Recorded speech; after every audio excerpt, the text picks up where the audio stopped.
Welcome to Tamil class channel. Last வீடியோவோட continuation grammar rule தான். இந்த கொஸ்டின் பாருங்க, இதை எப்படி சால்வ் பண்றதுன்னு பார்க்கலாம். 3/x + 2y = 12, 2/x + 3y = 13 கொடுத்துருக்காங்க. இதுலேயும் நீங்கள் unknown value x and y தான் கண்டுபிடிக்கணும். பட் வந்து இது வந்து ரெசிப்ரோக்கல் கொடுத்துருக்காங்க. இது எப்படி சால்வ் பண்ணலாம் அப்படின்னு பார்க்கலாம். லாஸ்ட் சம் வந்து எங்களுக்கு என்ன இருக்குன்னா, ஆர்ஹெச்எஸ் இந்த பக்கமே இருந்தது, நம்ம ஆர்ஹெச்எஸ் அந்த பக்கம் கொண்டு போகணும். இங்கே வந்து என்ன இருக்குன்னாக்கா ட்ரிக்கி, அதாவது ரெசிப்ரோக்கல் தலைகீழ் எடுக்கணும். ஸோ அப்போ இங்கே வந்து 1/x வந்து நான் என்ன எடுத்துக்கிறேன், z அப்படின்னு எடுத்துக்கிறேன். லேட் 1/x = z என்க அப்படின்னு எடுத்துக்கிறேன். இப்போ 1/x 3/xனா 3 × 1/x அப்படின்றதுனால 3z + 2y = 12. இந்த ஈக்குவேஷன் எப்படி சேஞ்ச் ஆகும்? 2 × 1/x, அப்போ 2z + 3y = 13. ஓகேவா? ஸோ இப்போ ஈஸியாக கண்டுபிடிச்சிடலாம். டெல் என்ன வரும் சொல்லுங்க.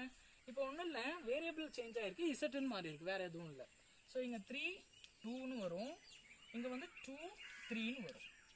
அதாவது கோஎஃபிஷியன்ட், மேட்ரிக்ஸோட கோஎஃபிஷியன்ட், ஈக்குவேஷனோட கோஎஃபிஷியன்ட் மேட்ரிக்ஸ், கோஎஃபிஷியன்ட் மேட்ரிக்ஸாக எழுதிருக்கோம்.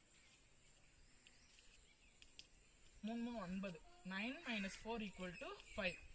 Del not equal to 0. அதாவது டெல் ஈக்குவல் டு 0னாக்கா கிராமர் ரூல் என்ன பண்ண முடியாது, பயன்படுத்த முடியாது. அதாவது applicable, does not applicable. So not equal to 0 apply பண்ணலாம். ஸோ இப்போ நம்ம என்ன பண்ண போறோம்னா, இங்கே இசட்ல இருக்கு நமக்கு ஈக்குவேஷன், நம்ம மாத்திட்டோம். ஸோ இப்போ இசட் தான் கண்டுபிடிக்கணும். டெல் இசட் அப்படின்னும் போது ஆர்ஹெச்எஸ் சப்ஸ்டிட் பண்ணுங்க, 12. அடுத்தது என்னது 13. கரெக்டாக அப்ளை பண்ணணும். இங்கே 2, இங்கே 3, இங்கே பாருங்க, அங்கே பார்க்க வேணாம், ஈக்குவேஷன் பார்க்க வேணாம். 3 2க்கு பதிலாக 12 13 சப்ஸ்டிட் பண்ணிட்டேன். 2 3க்கு பதிலாக 2 3 தான், ஏன்னா அது இன்னும் சேஞ்ச் ஆக போகிறது கிடையாது. 12 3 சார் என்ன கிடைக்கும், 36. 13 2 சார் -26 = 10. அதாவது இங்கேருந்து இங்கே பண்ணும்போது மைனஸ் ஆகும். ஓகே, நெக்ஸ்ட் டெல் ஒய் கண்டுபிடிக்கணும். டெல் ஒய் கண்டுபிடிக்கணும்னா ஃபர்ஸ்ட் இது அப்படியே இருக்கணும். 3ம் 2ம் சேமாக வந்துடும். 2 3 மட்டும் தான் இங்கே என்ன ஆகணும், சேஞ்ச் ஆகும். ஏன்னா ஒரு 12 13 மாறும். 12 13. ஸோ மல்டிபிள் பண்ணுங்க. 39 - 24 = 15. ஸோ இப்போ எனக்கு கிடைச்சிருச்சு. ஸோ இப்போ டெல் இசட்ல இருந்து இசட் கண்டுபிடிக்கலாம், டெல் ஒய்லேருந்து ஒய் கண்டுபிடிக்கலாம். So del z divided by del equal to z. Okay, so இப்போ டெல் ஒய் என்ன, இசட் ஈக்குவல் டு என்ன கிடைக்கும், டெல் இசட்டோட வேல்யூ என்னது 10 பை இசட்டோட வேல்யூ என்னது 5. ஸோ கேன்சல் பண்ணிங்க அப்படின்னா எனக்கு 2 கிடைக்குது.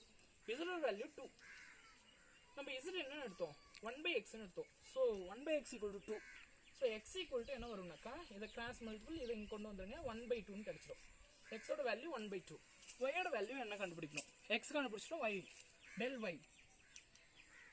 Y by delta equal to capital Y.